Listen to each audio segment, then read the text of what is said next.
Over 100 million surf waxes are sold every year. Around 90% of them are made from paraffin wax, a byproduct of crude oil. That's a whole lot of petrochemicals going straight into the ocean. Hi, I'm Curly Steve, and I'm searching for a greener room.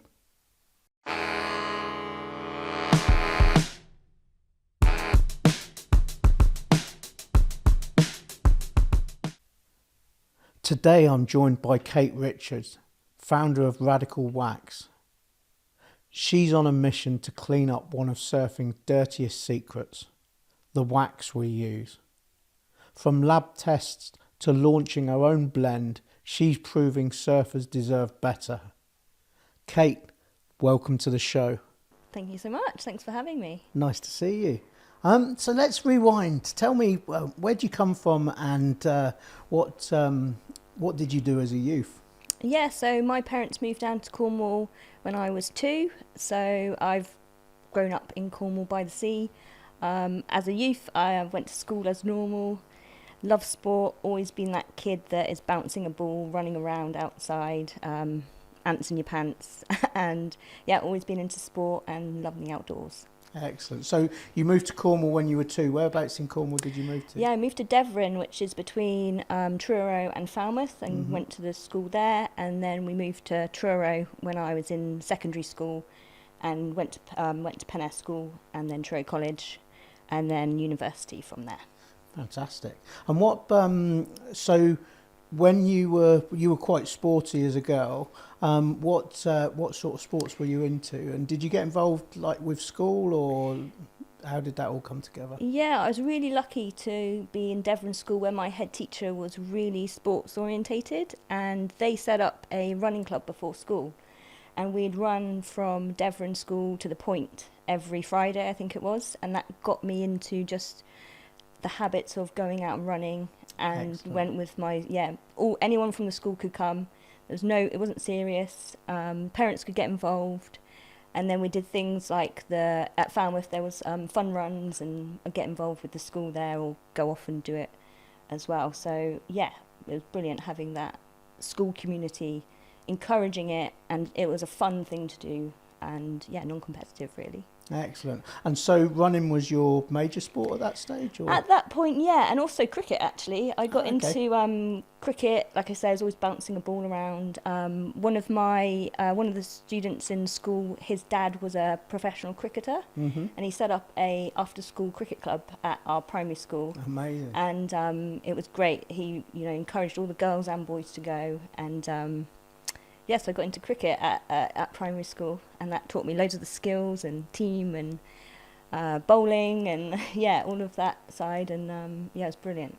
So running and cricket. Running and cricket. And how long did that go on for? What sort of does that Yeah. still go on now? Do you still play cricket now? Unfortunately, I got to kind of Cornwall county level of cricket and Oh, wow. tryouts, Uh-huh. and I got to that point, and I was the only girl in the tryouts, and I was kind of, unfortunately, a bit kind of left out of that side of things. I felt a bit of an imposter, and the coaches at that level didn't include me in like the warm-up so much and things, so I kind of got a bit put off by cricket at that point. It's completely different now, which is brilliant, and that's where I started going into tennis. My mum put me in one of those summer camps over the summer holidays, go and have a tryout, and straight away loved it, and got into the tennis club from there, and sort of tennis took over as the sport that I got into, and found it was much more inclusive, and yeah, I felt much more at ease in the tennis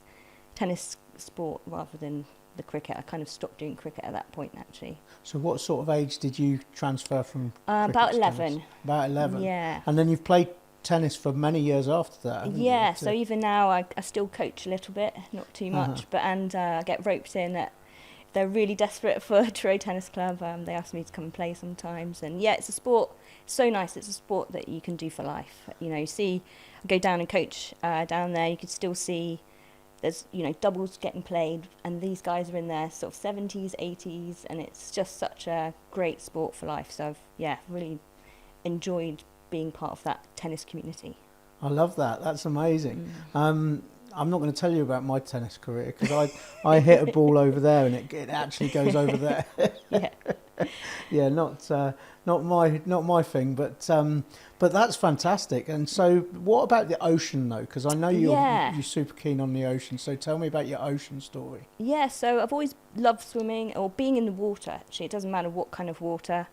I think going on holiday, me and my brother, we had really blonde hair as kids, and we'd end up having green hair from being in the pool all day. You know, the chlorine probably was a bit toxic back then, but yeah, we'd always be underwater, always trying to swim. And then, yeah, growing up in Cornwall, the beaches just becomes part of your normal, just general life. And then really my best friend Hannah, who she was a bit older than me, she got me into surfing by, she was a bit older so she could drive. She got a board and she said, hey, you know, do you want to come with me? And I think at that point at 16, going surfing with her was so fun and such a different thing compared to all this sort of structured tennis that I was playing at the time. I was like, whoa, this is, you know, you get hooked, don't you? Ever since then, that ocean and the sea and surfing kind of was, you know, still is a big passion for me. It's quite a different sport, isn't it? Completely. I mean, you've got all of these sports, and the you know, cricket, tennis, running. You can do those anytime. You don't really. You can do them in the rain, or you can do them, you know. But surfing, you've got to be a bit more choosy and a bit more. Well, you can pretty much find a wave sometime anywhere, can't you? But yeah, not as, like you say, structured as the other sports. And I think having it as it's not really a sport as well, which was nice. It was very much, this is active, fun, you're getting better, but you're not ever having to compete, which was a real change, actually. Everything else that I've had ever done in sport was always training to do a tournament or getting fitter to be able to play better, whereas this was a complete break from that, in that you just go, and it's only you that are putting the pressure on yourself to improve, to surf maybe better waves, or your board gets a bit shorter, maybe makes it a bit easier, but it's not really the point of it. It's just the fun of it, and that's what I think was such a change and so great. Absolutely fantastic. I love that. And so tell me about your surfing. You've started surfing in Cornwall. Yeah. Whereabouts in Cornwall do you reckon? We actually, probably my first ever surf experience was down at Gwithian. Oh, okay. Yeah, I went down there with my friend Hannah, like I said, and yeah, we were surfing in probably summer suits, which were terrible. I think we used to wear all year round. Yeah, and wore like 5 rash vests, thinking that would keep me warm when it was probably keeping me colder. And you come out, you know, dinosaur hands, can't get changed. Loving it. Yeah, loving it. Terrible suit, terrible rash vests, and just claw hands. But yeah, that was kind of, yeah. And then from there, just board got sort of, like I said, wetsuit got better, learned a bit more about winter suits, and yeah. Excellent. And you've done a bit of travelling in your time as well. Yeah. Tell me about that. Yeah, so after college at 18, best mate Han again, we picked our gap year to go travelling on, actually looking back, it is all the best surf spots around the world. So we got one of those STA travel tickets. Okay. We did California, like Fiji, Tahiti, Rarotonga, New Zealand, Australia and back. And we even went out to, you know, Chopu at Tahiti just to see it. We didn't surf. How long ago was this? Ooh, good 20 years ago now. So that was quite different back then. Yeah, there was sort of not many basic. people surfing Chopu at that time. No, we went out and we camped there, and there's no one there. And we just got a kayak out actually to the reef break just to see it, because we were like, we come back and you see all the surfers just shredded from all the reef, and we were like, we cannot do that. We know our limits, but we loved going around and hired boards at different places, and yeah, so that was like the first time going out anywhere with surf or travelling. And then after uni, lived in New Zealand for 6 months in Gisborne. Brilliant surf around there. What made you go to New Zealand? Yeah, so I did a bit of beach lifeguarding, and our head of our area, our district, Roy, he used to go and live out in New Zealand all the time, and he said... This is from Cornwall? From Cornwall, sorry. Okay. Yeah, so I was beach lifeguard for a few years during uni in the summers. Mm-hmm. And yeah, he knew we were going, like, wanted to go on another gap year after uni. And he said, yeah, have you ever heard of Gisborne in New Zealand? And I was like, no. And he's like, if you want to go somewhere to surf for 6 months, go there. And I did. Okay, what's that sort of point break setup? A little bit. It's more, there are beach breaks, it's more boulders. Okay. So, and very much like the power in the waves there's so much stronger than here. So you improve so much quicker. It's a bit more punch. And because the tides are so small and it's just very easy to improve there. It's very much like, you know where your wave is, you can just paddle around it, really quiet. So going there was brilliant. This is North Island or so? North Island on the east coast, yeah. So around there's loads of breaks, and just at that time, no one there. It was. So you were working as a lifeguard. Yep. While you were travelling. Yep. And that was New Zealand, and you were there for 6 months. Yeah. And you surfed some awesome waves. Yeah. What next? And then came back, thought better get a job, really. And I went into tennis coaching for a couple of years. Okay. Got all my qualifications in my tennis and was coaching full time. And then from there, got the opportunity to take my tennis abroad over to China, because there's international schools over there. So Harrow International School wanted to set up a tennis academy at their school and said, would you like to come over, set up the academy, train to be a PE teacher? And yeah, that took me off again on some travels using my coaching in the schools there. That's fantastic. So you were just bringing the kids along were you doing anything else apart from tennis, or? No, at the time it was sort of full-time tennis, sort of working out what I should do. I had thought about, I did a bit of surf instructing as well. I've always wanted to start a business, so I was always sort of thinking, how can I do this in Cornwall? I'd had a couple of years working at a surf school, and was there an opportunity to set up a surf school or something? And that never quite happened. And then this opportunity came to go abroad, and sort of took that chance. So amazing. And that was China. So yeah. So when you came back from China, what happened then? So from China, I went to Thailand. So I went to Bangkok from there, another school, same thing. They wanted to grow their tennis program there. Okay. And from there, and then I came back after Presumably at that stage you've got a name for yourself, that they know that you're good at it, and they're keen to get you across there. Yeah, exactly. So there'd been a program in the school where they had these amazing facilities, 6 courts at the school, but they didn't have really that structured of bringing all the students through and being in a program. It was very much just having like coaches or teachers who tennis wasn't their speciality. So I came in and just sort of created some structure. Tennis was taught in all the PE lessons, and we could start taking the kids internationally to competing as well. So my role was kind of developing it to set up the academy there, and get the kids playing more. And these were English? A mix of expats and local Thai kids. Okay, so how did you get on with the language? Terrible. So it's another international school, so English was spoken. My Mandarin is slightly less terrible, but my Thai is shockingly bad, I'd say. Mandarin's a difficult language Mandarin to is learn, tricky, isn't it? yeah, but you can't get away with any English in Beijing. You need to be able to get home, basically, and get how emergency Mandarin is Is it literally emergency Mandarin? Yeah. I like that. Yeah. So what do you think? You've got your lifeguarding, your surfing, your surf coaching, your tennis. What do you think sort of is the thread that holds that all together? Yeah, I think it's really getting kids or people or outside and getting them to work out what they want to do with this sport. Is it something they wanted to get better at? Is it something they want to do for fun?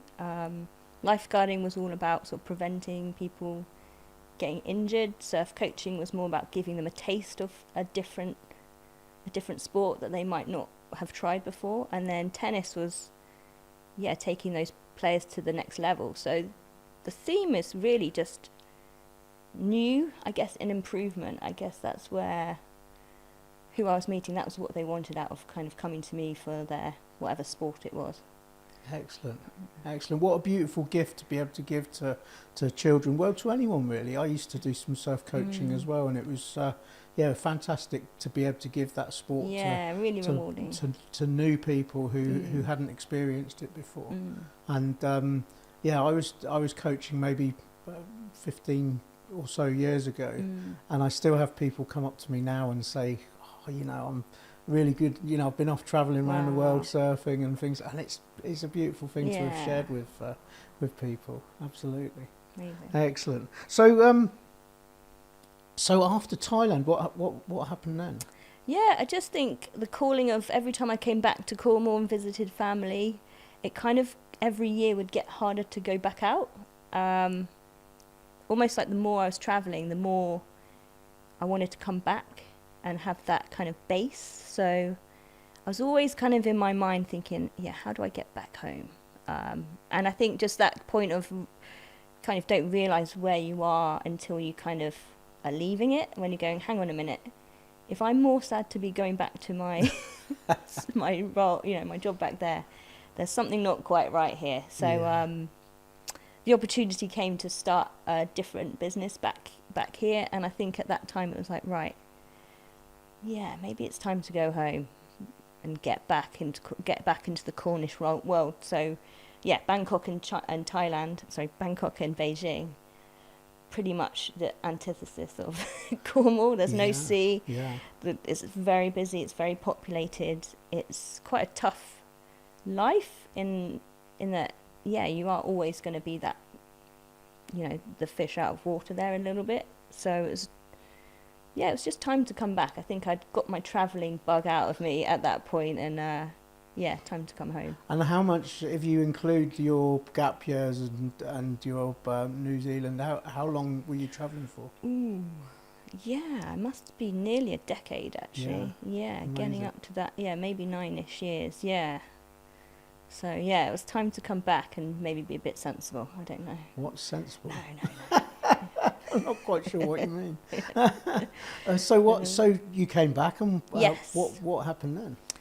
So I had the opportunity to. So as I said, I was out in Thailand, and part of my role there was taking the kids down to Phuket to tennis tournaments. We'd go and play a school down there, and came across this amazing spa product company, and it was a chance to bring back presents for people back here that weren't sort of naff gifts. And so I got to know about this company and sort of saw how they sourced their natural ingredients and loved what they were doing, brought it back, and just every time I'd go back down there, you buy a few extra bits and you start, rather than giving them away, you start keeping them.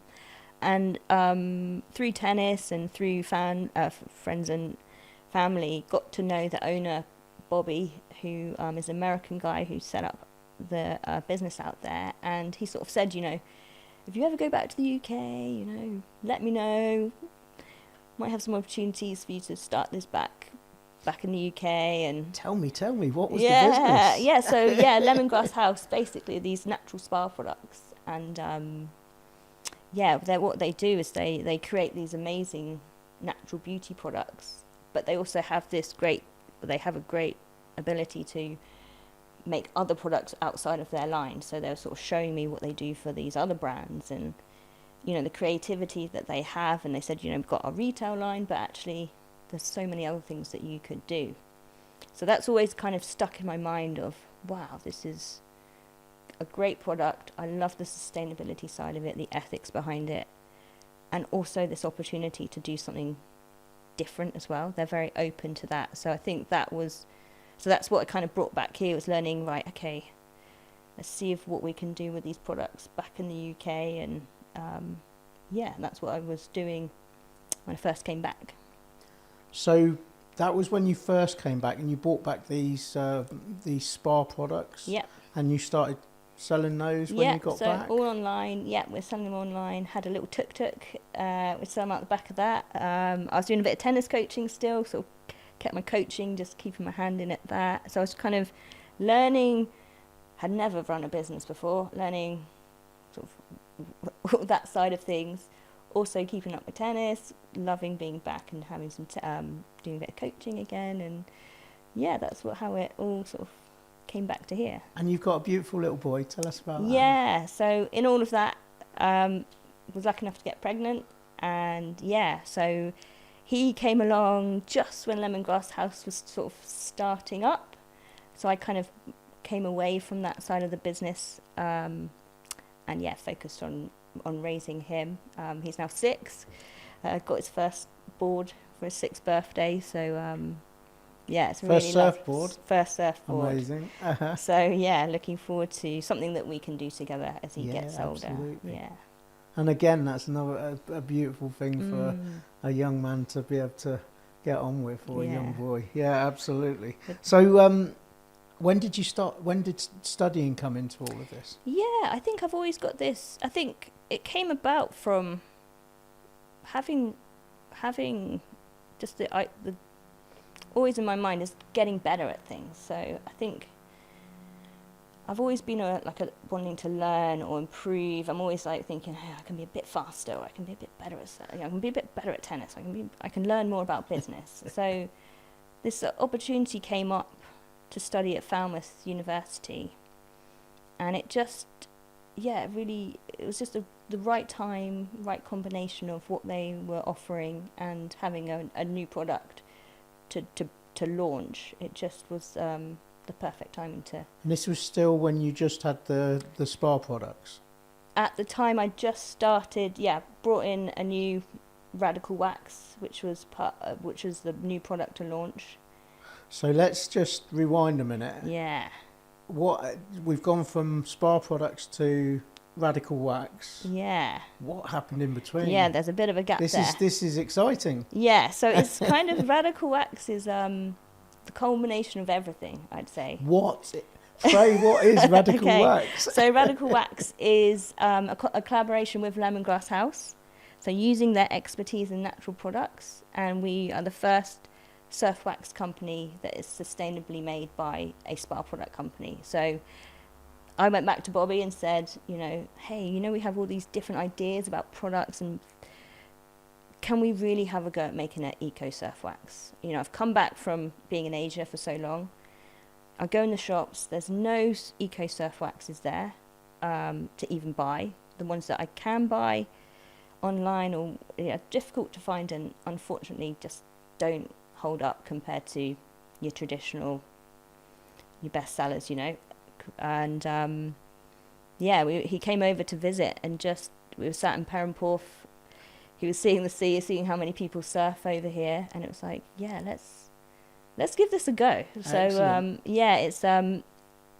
it's a combination of his expertise, my passion for surfing, and both of our passions for making good products from good ingredients. And so he was sending me samples to test out here.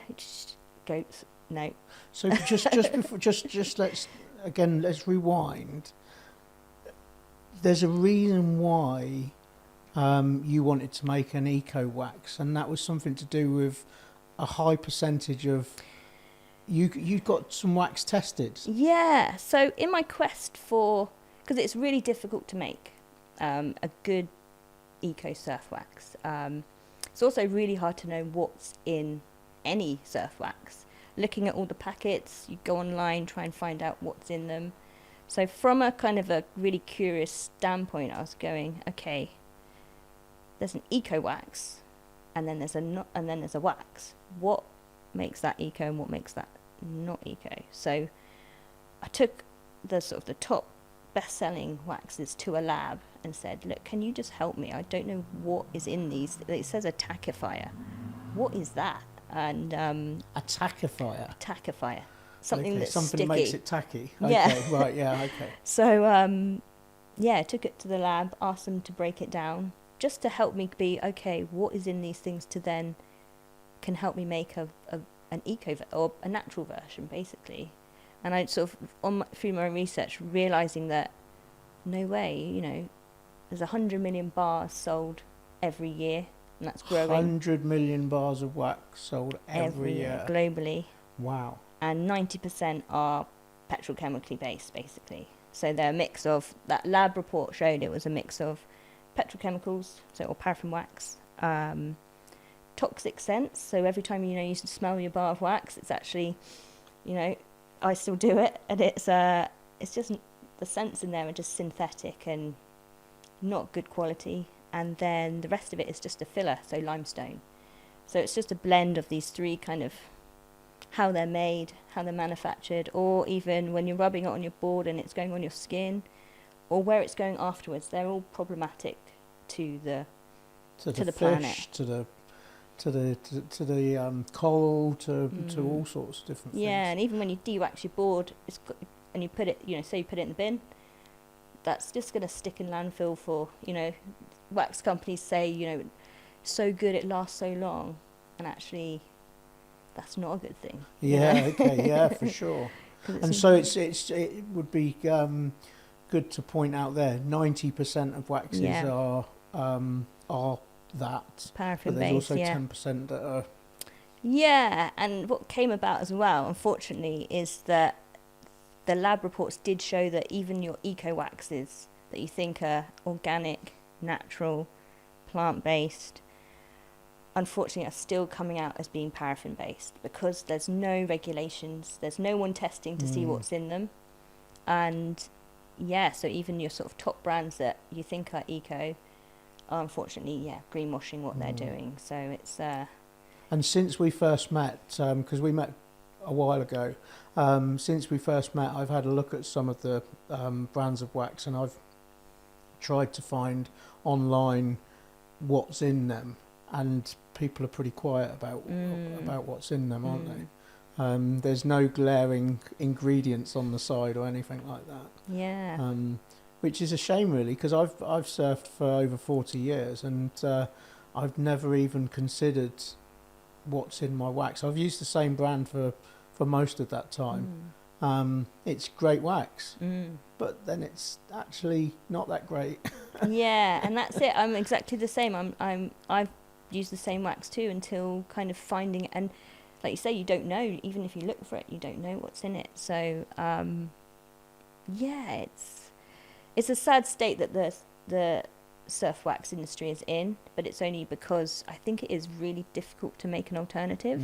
So you don't think you know. I know. Yeah. You made one. Yeah, it's taken 2 years to get right, We might be good at this point to also say that I've tried your wax, and I've used it for several months now. So I've used it through the cold water and the coming into the sort of warmer months, and it's a really good wax. It's as good as any other, which I'm over the moon about.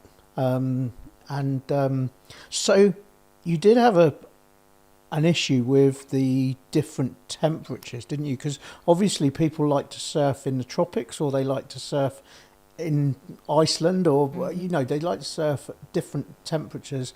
And if you have a wax that if you use a type of wax in a hot area, then it just melts straight off the board. And if you use if you use a wax that won't melt off your board in the summer, in the winter, then it's rock solid and has no stick to it. So you've got to deal with that. Or how did that go? Yeah, so that was our biggest time consuming issue. Yeah. Basically, it took a year to get the cold right.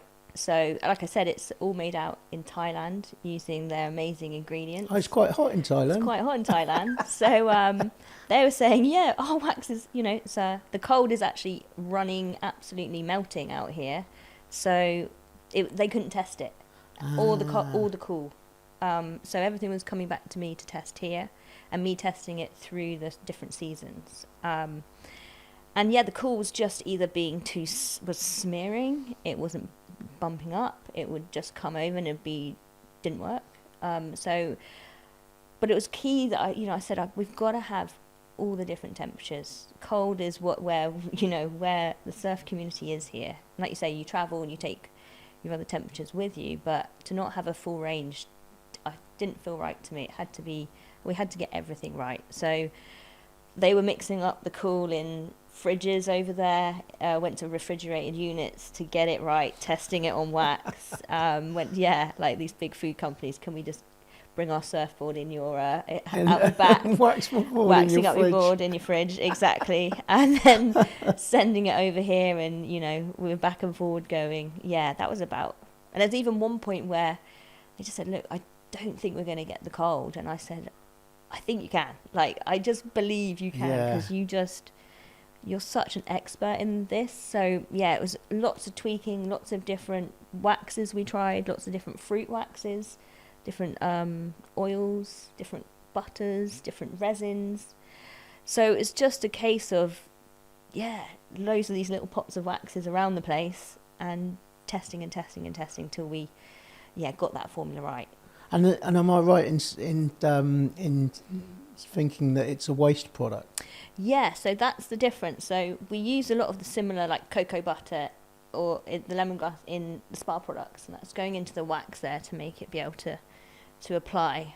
But the tack is actually one of the resins that we remove when you distill down essential oils. So an essential oil is basically the most concentrated part of a plant that's been distilled in water, and that the water takes the essence and it goes down and reforms into, and you use that scent, and then the byproduct of that is all the sticky, tacky, tarry resin that is usually just, it's a natural product, but it's usually just thrown away. So it was a case of which one of our products that we're already making can actually go back into the wax and create a different kind of tack. And that was again a trial and error, and we found the right combination to get. So we've got 2 resins in there, and they've gone back into the wax to create the grip.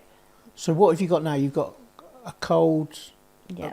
Which ones have you got? So got the full set now: cold, cool, warm, tropical, and a base coat as well. So that can effectively take you anywhere in the world. Yeah. So I know, like El Salvador, where it's really, really hot, and maybe even tropical wax is not tropical enough, you can use a base coat there as well, which is a really, really hard version of the others. And you took your wax to one of our favourite surfers, Ben Skinner, didn't you? That's right. And asked him his opinion on it. He was a huge help, and I'm really glad I got to see him about a month ago to say, do you realise how much you helped me? So I went to him, his factory over in Newquay, sort of just turned up hoping to catch him, because I know he's always off competing and travelling, and he was very, very kind and gave me half an hour of time and said, right, come on then, let's get your wax out. And this was in sort of prototype stage of still like getting the versions right, and he said, look, this is what I want to see from a wax. He got one of his boards, we did half of it what he uses, half of it using Radical Wax, sort of version 3 or 4 probably by then. And it just wasn't up to what he wanted. And actually, all of his feedback was fantastic. And at that point, we didn't have a base coat. And he said, go back. Actually, you need to get a base coat that's really hard, that then your top coat can stick to. And he really developed, hearing from him what he wants as a pro surfer, what he needs. That half an hour really, really benefited what we did. So, thank you, Ben. Well, you don't get much better than that, do you? That's fantastic feedback. Excellent. And so what was your university journey? Because that was about that time that was starting, or? Yeah, I think we got to the point of very basic, having a finished product. Like, we had like a few bars in the different temperatures. And so went to Falmouth University and said, look, I'd love your help to help me launch this product. I've got sort of five different waxes. How do I take a new brand to market? How do I get this known? How do I get this story across? Because what I'm facing is people not knowing what's in their wax. This big distrust of eco waxes. We've all been kind of burned before. Can you help me do this? I'd love to be part of being with other founders and other businesses that are just on that kind of starting of what could be, and being in a nice community and having mentors and learning how to do this kind of in a bit more of a structured way, rather than me potentially just taking a much longer time to do it on my own. So yeah, it's been great. So that was with the what part of the university was that you were with there? Yeah, so I'm on a master's course at Falmouth University called Entrepreneurship and Business Innovation, and it's in the Launchpad in the Penryn campus. So I'm on there with the other master's students, and we've all got different businesses that are ready to go, basically. So you've all got a product or a service or something that's ready to go, and that's what that course is about, is moving it forward for you. So the course is designed for people with even having just an idea, or me, and I was maybe a bit more ahead of the usual group where I actually had the finished product, but I wanted to have help with the launch. So yeah, we're all in different stages, but actually it's really great to learn from each other, from some people being ahead, some people being like still sort of getting their ideas together, and seeing how things change so quickly from customers, so like, or from the people who, you know, surface. For me, it's like hearing from Ben changed so much about what we did, and that's what we kind of have learned. It's like we, you know, it's what the people who you're making these products for tell you is the most important thing. And so how is that going? Because I guess that your customer is, first of all, a surf shop, secondly the actual surfer. You know, what's the feedback like that you're getting? Yeah, it's been a mix actually, and having this course has been a real, and having the network that it's created and the people who I've met has actually been really great in knowing how to reach surfers. So is that through surf shops? Is it best to actually not be through surf shops, and they come directly to us from the website, and building a community? And I think originally it was all about, we've got to get in every surf shop, but with that route you never get to know who they are. They may buy it once, and then you don't know, you never see them. So I think what I've learned is actually, okay, it's better to build this from the surfing community up, and I get to know people, I get to know what they want. If they come to the website, we can bring them into Radical Wax and get to know, like, feedback. We get to see what they want. I met with you from being like, hey, have you tried the wax? You know, tell me what you think. I'd love to know, you know, how it's going. And I would never have that if I'm trying to get it in every surf shop. I could potentially just never meet you through that. So, and you've levelled it up a bit since then as well, haven't you? Because you've got involved with the British juniors, is it? So it's the Surfing England, who I actually went to them originally to ask them to test the wax as well. So a bit like Ben, seeing how it was applying to his board. I asked them, I said, could you give this to your coaches, give this to your juniors, could you just give me some feedback on what you think? Is it good enough for them? My surfing is very average, but these guys are doing, you know, they need their feet to stick to the board, don't they? More than me, you know, it's fine for me. More than me as well. Whereas, you know, you've got these amazing juniors coming up now, and it's critical that this wax is sticking for them in contests. I mean, that's the pinnacle of it being tested and the credibility of it. So the feedback from them was like, yeah, we love it. We've been looking for a wax for ages, and we've never found an eco wax that kind of stands up. Like you said, it's got to be as good as what's out there already. If it's better, even better. But if it doesn't perform, doesn't matter how eco it is, it's not going to be used. So the feedback from these guys has been fantastic. I went and watched them competing over at Newquay last year, and just got a chance to meet some of the juniors before we sort of formalised a sort of a bit more partnership with them. And yeah, they are the ones who actually, what's in your wax? You know, why they're is it keen to know, right? They really care, and that was really, really great to hear that they're much more inquisitive about where their products come from, and that was great to hear. That gave me, for sure, like, that was really positive. So I was like, oh, I feel like I really fit with these guys and this section of the team. So. Yeah. So performance is meeting sustainability at this stage. That was the key. Yeah. That has always been number one. It's got to perform. otherwise it's going to become a waste.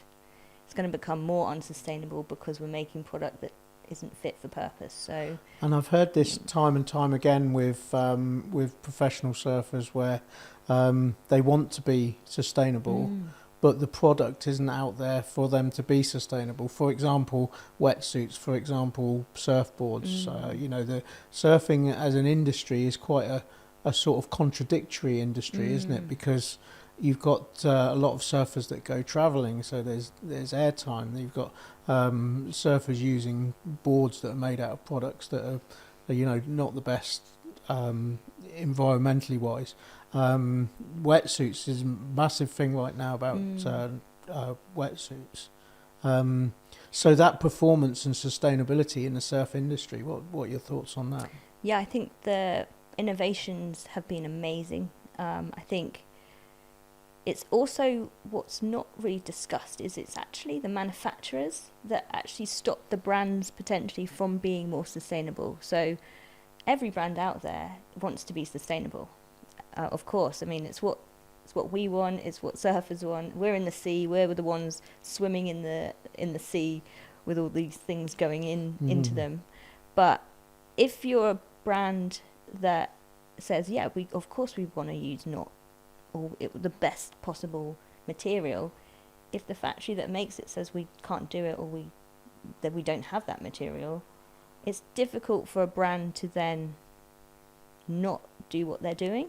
So a lot of brands and a lot of surfers feel like this sort of guilt is put onto them, or there's a lot of backlash maybe, but potentially it's just not been available, the technology. But now what's so positive is that there are these innovations.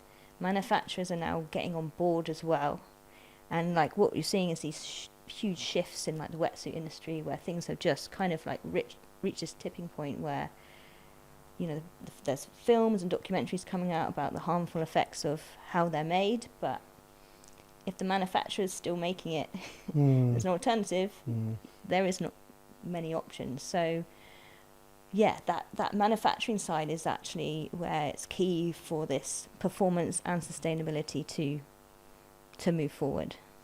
Yeah, and I think cost is a massive factor as well, isn't it? Yes. Because everything green seems to be so much more expensive. Yes, yeah. And unfortunately, in today's economy, it's really difficult for people to be able to meet those extra demands. So do you not surf, or do you surf with something that's slightly worse for the planet, or a lot worse for the planet, and pay a lot cheaper for it? It's really difficult. It's all these conundrums, and I think at the moment it is more expensive to use sustainable products, which is pricing out certain people. And I think just as me and as other brands grow and it becomes the norm, these costs will come down. I think it's this starting point where these materials are more expensive, and so but the more they're used and the more they're bought, that's when we can, or everyone can bring them down. I think also it's really important for people who can afford these products to step up and afford them, because that will bring the price down. Yeah. And that's the aim, is like we want to make these products for everybody. Absolutely. And that's the key. Yeah. So it's it's this real tricky balance between creating a product that is just more expensive to make. There's no getting around it, and being able to get it to as many people as possible. Absolutely. So, absolutely. That's my aim. What about the challenges? What challenges have you faced along the way? Yeah, it's I think it's this knowledge disconnect between people using it and what's going on, and potentially also where it was sort of mentioned the surf shops earlier, is maybe surf shops not realising what surfers want so much. And so some surf shops, open their arms up, say, yeah, we definitely want to take this. Some surf shops, like we said, it's slightly more expensive. They're very price sensitive. So if they think, no, we don't want to have a expensive wax, then they don't take it. So then it's kind of like, it's the whole industry learning what's going on to then make it be more available. I think it's so the barriers really are a bit of a knowledge gap, and getting the word out there. Yeah, we can do something slightly different. And taking a punt. Yeah, yeah, yeah. Give it a blooming go. Give it a go, yeah. Yeah, absolutely. So what gives you hope? The next generation, for sure. Absolutely. They are the ones who are driving this. You know, every decision I make, probably in life now actually, started off thinking about what my values for Radical Wax. Every decision I make within the business is, how does this affect the next generation? So everything we do is designed to be like, okay, whatever our next product or our next sort of thing that we're bringing in, does it benefit them? Yes or no? It's very simple. So they give me hope because you know, I go and see them surfing. They're just so fun. They're just so fun. So full of energy and enthusiasm and stoke. Yeah. So these guys, they're just loving life. It's brilliant. Yeah, it's really nice seeing the Groms out there at the moment. They're sort of doing their thing, and it's sort of, I guess it brings you back to when you were a Grom and you had that much enthusiasm and that much stoke. Well, I pretty much have now, but yeah, exactly. And it's that innocence of they're just there to have fun. Absolutely. And they all cheering each other on, and it's it's great. So on a sort of holistic sort of starting a business, starting a sustainable business, what would your sort of takeaway be for someone who's keen to do it and maybe they've not got themselves to the right space yet? What would you say to them? Because you've gone through a hell of a journey to get to where you're at, and you sort of started when you weren't quite sort of ready and spent that time on a journey to get everything ready. So what would your sort of takeaway be for those that are trying to get going?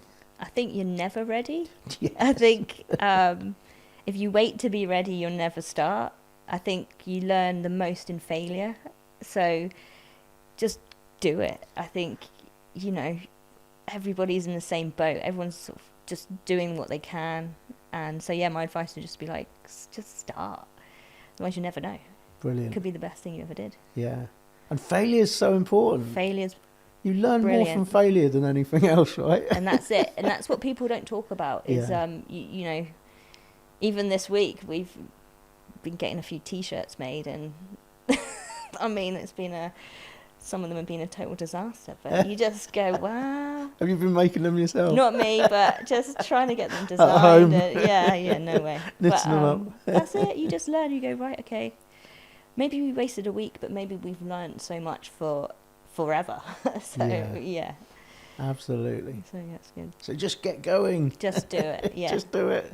Amazing. So we're going to move on to your, we've got 5 top tips from you.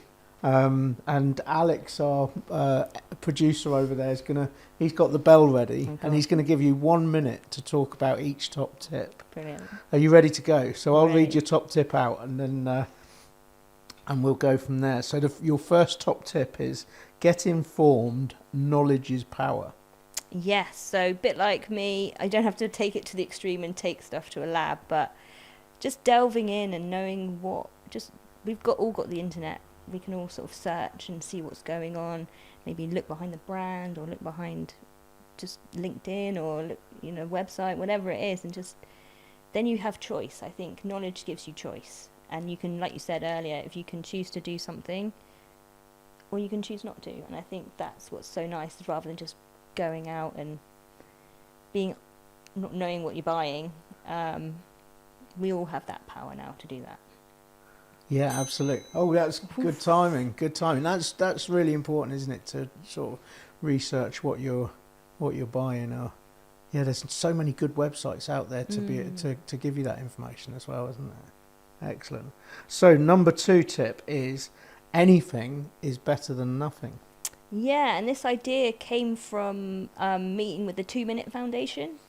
They are very much in that there's so much, and it feels so overwhelming that people just don't start. Who's the 2 Minute Foundation? So 2 Minute Foundation, there's this great group of ocean lovers, and they go and they help during beach cleans, they educate in local schools about plastic. They're all about trying to remove plastic off beaches, And yeah, they just give simple tips of, hey, this is something that you could do. And what they found is that if you just start doing something for 2 minutes, it might lead to 10 minutes. So just doing something, if we all did something that's 2 minutes long, it actually creates this big change. And I just love that sentiment of do something. It doesn't have to be amazing, but it's something, and it can help. So thank you, Alex. So that's interesting, because that sort of almost brings us back to the beginning where you talked about running, didn't you? And you said that because you were doing it every Friday, it would just became a habit. Yeah. And yeah, that 2 minutes is great, isn't it? I think that's the same with meditation. Quite often people say, "Oh yeah, I'm going to meditate for an hour," and it's like, just do a minute. Yeah. Just do a minute for a month. A minute a day for a month, and then the second month do 2 minutes, and then 3 minutes, and then 4 minutes, and yeah, that's awesome. We'll have to talk later about the 2 minute foundation. Number 3, get outside. Yeah, I mean, I think I always feel better, or I know when I've been stuck inside all day, and I think, yeah, just getting outside, rain, wind, sun, whatever it is, I think you always feel better. Whatever you do, even if you're just outside having a cup of tea or whatever, go for a walk, get out in the nature. I think it just does so much for your mind, your body, especially for me. I think, like I said, I've got ants in my pants. I'm always trying to jiggle around, so like getting out there gets that kind of gets that movement, and yeah, always feel better for it. Brilliant. Get out there and smell the roses.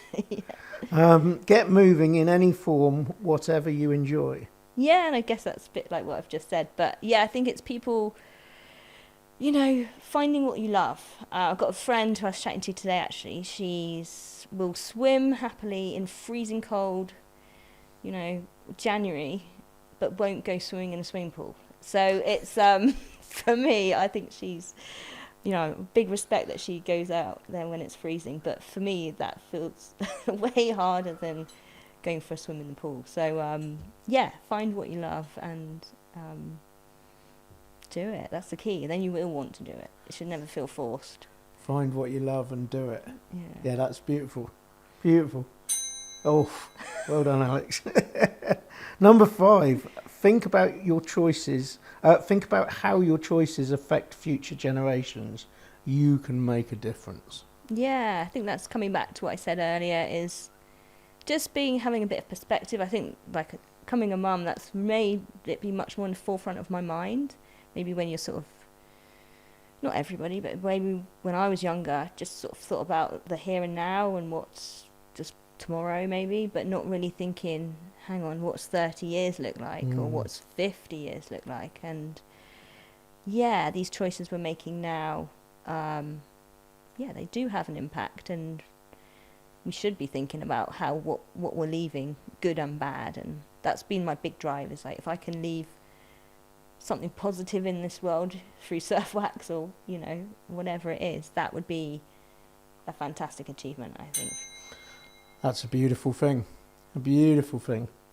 Let's talk evidence. You've brought in 5 pieces of evidence to about sort of what you're speaking of, and about put my teeth back in, and about sustainability. So once again, you got 1 minute. Alex is on the bell, and your first piece of evidence is the Cigarette Surfboard movie. Yeah, this was a great film that I got to watch over in Newquay. The boys I came. saw you there. Yeah. The guys who made it came over and were telling their story behind what they did, and this act of people flicking a cigarette butt and finding them at the beach and finding them everywhere. And it just showed how that a community could make a difference right up to sort of law level, and create a ban of these products that are not serving anybody, you know, not even the smokers. It was saying it was damaging their health more. So what was just a great evidence in sort of surfing was the vehicle that it was told through was just showing how 2 guys can create such a movement through bringing people on board, creating a surfboard that is made of cigarette butts, surfed in these amazing waves, and create a change. Amazing. Yeah, that was a superb film, and I, recommend anyone to go and watch that. It was really good. So your second piece of evidence is the 89% project. Go for it. So this is probably, I've heard from this project from Chris Hines. He sort of pointed it out, going to see him speak on how he started off at SAS and his... You mean the very same Chris Hines that we had on the show before? That's the guy, and I'm sure he mentioned it before as well. But looking into it and sort of highlighted that we all think that it's just us thinking that we want better products, when actually it's this 89% of the population are going, God, we want change, and no one realises that the person next to them is thinking exactly the same thing. So it's just a piece of evidence that gives me hope, and this ongoing project. If you type it in, you can sort of see what's being put out in the media versus what people are thinking. It's this sort of highlighting this disjoint between reality and what's shown to you. Amazing. So we should have a look into that. So number 3, you gave me a link to a YouTube film. It was a BBC sort of docu-short called "Can Surfing Ever Become Sustainable?" Yeah, so this sort of highlighted the different areas of surfing which are unsustainable and the progress that is being made or not being made. But what I wanted to send in is just to show you that, the bodyboards that are snapping, or the resins that we're using, or how we're shaping boards, these are all being highlighted, but there was no mention at all about wax on that clip. And it just was very evident to me that it's just a product that's just completely overlooked in our industry by surfers and reporters as well. So it's just a little clip to show you, it's not featured. Yeah, interesting. Yeah, so that's something that you're shouting about now, and you want us to all shout about as well. So use the wax and then tell your friends. So we're bringing a book now called Sustainable Stoke, and that's written by a chap called Gregory Bourne. Yeah, so Greg Bourne, he was actually on this documentary, and I was lucky to be taught by him as part of my course. He took up my sustainability module. He has a big passion for bringing sustainability into surfing, or talking to lots of different people within the industry to see change and sort of bring theory to surfing and behaviour in not just surfing but the community. And he was just a really good voice and knowledge of all the things that's going on, not only in sustainability but surfing as well. And I think he's written 3 books, hasn't he, or is it 4? And they're all available online, and we'll put the link to all of your evidence and your top tips on our website. And then number 5, a report by the Wave in Bristol. That's right, yeah. And this is the Into the Blue report. Yeah, so the Wave is this artificial wave, the first one in the world, in Bristol. So as a surfer, you kind of think, what, an artificial wave in Bristol? What's all that about? And surfed there a couple of times, been to some great sustainability events there, and actually learning what their why they built it, and knowing all the evidence of this blue health and how any water or can just help people's minds, bodies, and in a controlled environment where you can set the waves to be a certain height. It just brings so many people there that perhaps the sea is a barrier for people, so that Bristol and the local area, it's accessible to more people, can shut things down, you can create this positive space for people to try surfing, but actually their goal is mental health and getting better. And I was interested when I looked at the report about how nature in itself is really good for mental health, and that's been a massive part of my life. My mum used to find me down the beach if ever I've wasn't quite sure of what was going on in my head, I'd be down the beach looking out to sea. And it's so powerful, isn't it? Well, do you know what? It's been awesome talking to you today. We're not quite finished yet, because I'd really like you to tell us how we can get in contact with you, or how we can buy the wax. Yeah, thank you. Yeah, thanks for having me as well. Loved it. Pleasure. So yeah, we're Radical Wax, we're at radicalwax.co.uk, and also Radical Wax on Instagram and Facebook. Excellent, excellent. And you're on LinkedIn? LinkedIn. So if anyone wants to get in contact with you, they can do it through that, or through the other channels, whatever. Excellent. Okay, so tell us, what's the one thing we can all start doing today to create a better tomorrow and help us find a greener room? The most powerful thing you can do is think about how your decisions today affect tomorrow. I think if you have that in mind with whatever you're doing, you're going to have a greener room tomorrow and a greener room for years to come. Excellent. I love that. Thank you very much. Thank you so much for coming on the show, and thank you so much for your wax, and thank you so much for what you're doing for the planet and the people. Thank you so much. Take care. Thank you. That's it for this episode of Searching for a Greener Room. We'd love to hear your thoughts. Let us know what you think, who you'd like to hear from, any topics you want us to cover. Drop us a comment. Don't forget to like and subscribe so you never miss an episode. See you next time.